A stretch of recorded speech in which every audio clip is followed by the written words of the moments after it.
Hi friends, welcome to A1 Nursery Garden.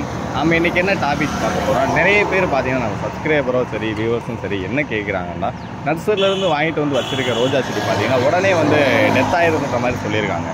ஒரு சிலர் பாத்தீங்கன்னா வாங்கி வச்ச அடுத்த நாளே பாத்தீங்கன்னா அந்த ரோஜா செடி காஞ்சு போகுதுன்ற மாதிரி சொல்லியிருக்காங்க. ஒரு சிலர் என்ன சொல்றாங்கன்னா வாங்கி வச்சு நல்லா தான் இருக்கு, ஒரு 10 நாள் கழிச்சு அப்படியே சொனங்கி கொஞ்சம் கொஞ்சமாக காயுது, அதுக்கு என்ன காரணம், அதை என்ன செய்யணும், நர்சரியில் உங்கள்கிட்ட இருக்கும்போது நல்லா இருக்குது, நாங்கள் வாங்கி வச்சா டெத் ஆகிருக்கிற மாதிரி சொல்லியிருக்காங்க. அவங்களுக்காண்டி தான் இந்த வீடியோக்குள்ளே போகிறதுக்கு முன்னாடி நம்ம சேனலில் நீங்கள் புதுசாக பார்க்குறவங்களா இருந்தால் கீழே உள்ள சப்ஸ்கிரைப் பட்டனை மறக்காமல் சப்ஸ்கிரைப் பண்ணிக்கோங்க. பக்கத்தில் பெல்லைக்கானையும் ஆள்றதை கொடுத்தீங்கன்னா நெக்ஸ்ட்டு போகிற வீடியோ உங்கள் மொபைலில் நோட்டிஃபிகேஷன் வந்துடும். மதர் பிளான்ட்டில் பார்த்தீங்கன்னா ஒரு 1000 பிளான்ட் பக்கம் தான் இருக்குது. வேணுன்றவங்க வந்து இந்த வாட்ஸ்அப்பில் தெரியுற நம்பருக்கு வந்து ஆர்டர் பண்ணிக்கோங்க. உங்களுக்கு வேணுற செடியை ஸ்க்ரீன்ஷாட் சென்ட் பண்ணாலும் சரி. இப்போ இந்த வீடியோவில் வர எல்லா செடியுமே பார்த்தீங்கன்னா full and full mother plant தான். செடியோட குவாலிட்டி பாருங்கள் எந்த அளவுக்கு நல்லா இருக்குன்றத. 2 அடிக்கு மேலே இருக்குது. பிரான்ச்சும் பார்த்தீங்கன்னா 2 பிரான்ச்சு குறையில்லாமல் 2 பிரான்ச்சுக்கு மேலே தான் இருக்குது. ஃபுல்லாமே பிக் சைஸ் ரோஸு தான். இந்த ஸ்டாக்லாம் பார்த்தீங்கன்னா ஒரு 4 டேஸ் வரைக்கும் தான் நம்மகிட்ட வந்து அவைலபிளாக இருக்கும். ஃபுல்லாமே சேல் ஆயிரும். வேணுன்றவங்க வாட்ஸ்அப் ஸ்க்ரீனில் தெரிகிற வாட்ஸ்அப் நம்பருக்கு ஹாய்ன்ற ஒரு மெசேஜ் பண்ணுங்கள். இப்போ இந்த நர்சரியில் நீங்கள் போய் பொதுவாக ரோஜா செடி வாங்குறீங்க, அதை வாங்குகிற செடி காஞ்சு போகாமல் இருக்கிறதுக்கு நார்மலான டிப்ஸு தான். அந்த ஒரு சில நம்ம செய்கிற சின்ன சின்ன தவறுனால மட்டும்தான் அந்த ரோஜா செடிகள் வந்து காஞ்சு போகும். இப்போ இந்த நர்சரியில் ரோஜா செடி வாங்குறீங்க, இப்படி வாங்கும்போது செடி நல்லா இருக்கான்னு பார்த்து ஃபஸ்ட்டு செடி வந்து எதுவும் வாட்டை இருக்கா நர்சரியில் நீங்கள் வாங்கும்போது நர்சரியில் சொல்ல முடியாது. ஒரு சிலர் பார்த்தீங்கன்னா தெரியாமல் எடுத்து கொடுத்துருவாங்க. அதனால் ஃபஸ்ட்டு நீங்களே பார்த்து எடுக்கிறீங்களா நர்சரியில் போய் எடுக்கும்போது செடியில் வாட்டை இருக்கா, அது எல்லாமே நல்லா ஃப்ரெஷ்ஷாக தான் இருக்குது. இப்படி இருக்கும்போது நம்மகிட்ட வந்து ஏன் காயுதுன்னா, நீங்கள் இந்த நர்சரியில் வந்து நல்லா தண்ணி நிறைய ஊற்றி வச்சுருப்பாங்க.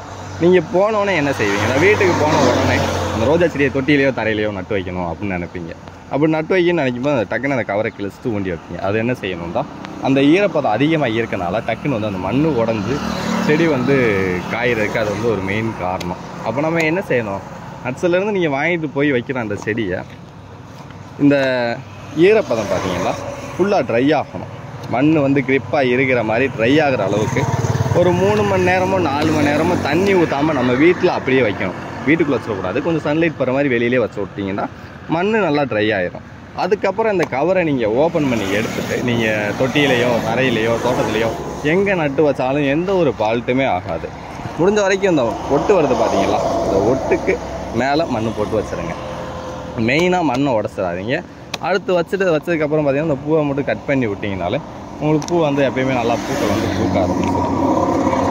அடுத்ததாக இந்த மாதிரி செடிகள் காய்கிறதுக்கு மெயினான காரணங்கள் இருக்குது. அது என்ன காரணம்னு பார்த்தீங்கன்னா, ரோஜா செடி வாங்கி வீட்டில் வச்சிட்டோம், புதுசாக வாங்கி வச்சிட்டோம், தண்ணி வந்து நிறைய ஊற்றிக்கிட்டே இருக்குது. அது அளவுக்கு அதிகமான தண்ணிகள் நீங்கள் புதுசாக வாங்கி வச்சுருக்கோன்ற தண்ணி நல்லா ஊற்றினா நல்லா வளர்ந்துடும், பெருசாகிடும் அப்படின்னு நிறைய பேர் நினைக்கிறாங்க. அப்படிலாம் கிடையாது. தண்ணி எதுவாக இருந்தாலும் ஒரு தேவை தான், அளவு தான். இப்போ என்னென்னு பார்த்தீங்கன்னா, தண்ணி வந்து நிறைய ஊற்றக்கூடாது, தேவைக்கு ஊற்றணும். தண்ணி வந்து நீங்கள் நிறைய ஊற்றி தேங்கியே நின்றுருந்தால் அது என்ன செய்யும்னா வேர்கள் எல்லாமே அழியும். ரோஜா செடியை பொறுத்த அளவுக்கு சின்ன சின்ன வேர்கள் தான் இருக்குது. அப்படின்றும் போது அந்த செடி வந்து அதோட வேர்கள் எல்லாமே அழிகிறோம். அப்படி அழுகும்போது ரோஜா செடி வந்து டக்குன்னு வந்து டெத் ஆகாது. தண்ணினால தான் டெத் ஆகுதுன்னு உங்களால் கன்ஃபார்ம் பண்ண முடியாது. ஏன்னா டக்குன்னு டெத் ஆகுது. கொஞ்சம் கொஞ்சமாக தான் அந்த செடி வந்து ஃபஸ்ட்டு சொனங்கும், அடுத்து அந்த மொட்டை எல்லாமே வளையும், அடுத்து இலைகள் எல்லாமே கொஞ்சமாக பழுத்து வந்து கொட்டும். அப்படி கொட்டிட்டு அந்த செடி வந்து ஒரு டெத் ஆகிற கண்டிஷனுக்கே வந்து அதுக்கு ஒரு 10 நாளில் பார்த்தீங்கன்னா செடி வந்து டெத் ஆகிடும். அதனால் முடிஞ்ச வரைக்கும் நீங்கள் தொட்டியில் வைக்கிறீங்க அப்படின்போது தொட்டியில் வந்து ஹோல்ஸ் இருக்கான்னு பாருங்கள். ஹோல்ஸ் அடியில் 1 இருக்கா இல்லை 2 இருக்கா. அது நம்ம ஊற்றுற தண்ணி பார்த்தீங்கன்னா தொட்டியில் தண்ணி அதே அப்படின்னா சின்ன தொட்டி தான், அதில் ஒரு 10 லிட்டரோ 20 லிட்டரோ தண்ணி நம்ம அந்த தொட்டியில் ஊற்றினா கூட அது வந்து ஒரு 5 நிமிஷத்துக்குள்ளே வந்து அந்த தண்ணி எல்லாமே அந்த கீழே இருக்க ஹோல்ஸ் வழியாக வெளியில் வந்துடணும். அப்படி வந்துருச்சுனாலே எந்த ஒரு பிரச்சனையும் கிடையாது. அப்படி வரலன்னா என்ன செய்யணும்னா, அந்த ஹோல்ஸில் வந்து இன்னொரு கொஞ்சம் ஓட்டை வந்து பெருசாகி விடுங்க. ஹோல்ஸ் வந்து கொஞ்சம் பெருசாகி விட்டிங்கன்னா அந்த தண்ணி வந்து டக்குன்னு வந்து வெளியேறிடும். இதை மட்டும் நீங்கள் கரெக்டாக ஃபாலோ பண்ணி வந்தாலே நம்ம ரோஜா செடி வந்து டெத் ஆகாது. நிறைய பேர் இந்த நர்சரியில் வாங்கி வச்சதுனால செடி டெத் ஆகுதுன்ற மாதிரி சொல்லியிருக்காங்க. அதுக்கு மெயின் ரீசன் வந்து இந்த 2 காரணம் மட்டும்தான். அடுத்தது சன்லைட் படாமல் ஃபுல்லாக நிழலில் கொண்டு போய் வைக்கிறது, சேடவில் வைக்கிறது. அப்படி வச்சிங்கனாலும் அந்த செடி வந்து இலைகள் எல்லாமே பழுத்து கொட்டி செடி வந்து தலையாது, அப்படியே அரண்ட மாதிரி அப்படியே தான் இருக்கும். அதனால சன்லைட் போடுற மாதிரி வைங்க. வேறு ஏதாவது டவுட்ஸ் இருந்தாலும் கீழே உள்ள கமெண்ட் பாக்ஸில் மென்ஷன் பண்ணி விடுங்க. உங்கள் ஃப்ரெண்ட்ஸுக்கெலாம் ஷேர் பண்ணி விடுங்க. தேங்க்யூ ஃபார் வாட்சிங்.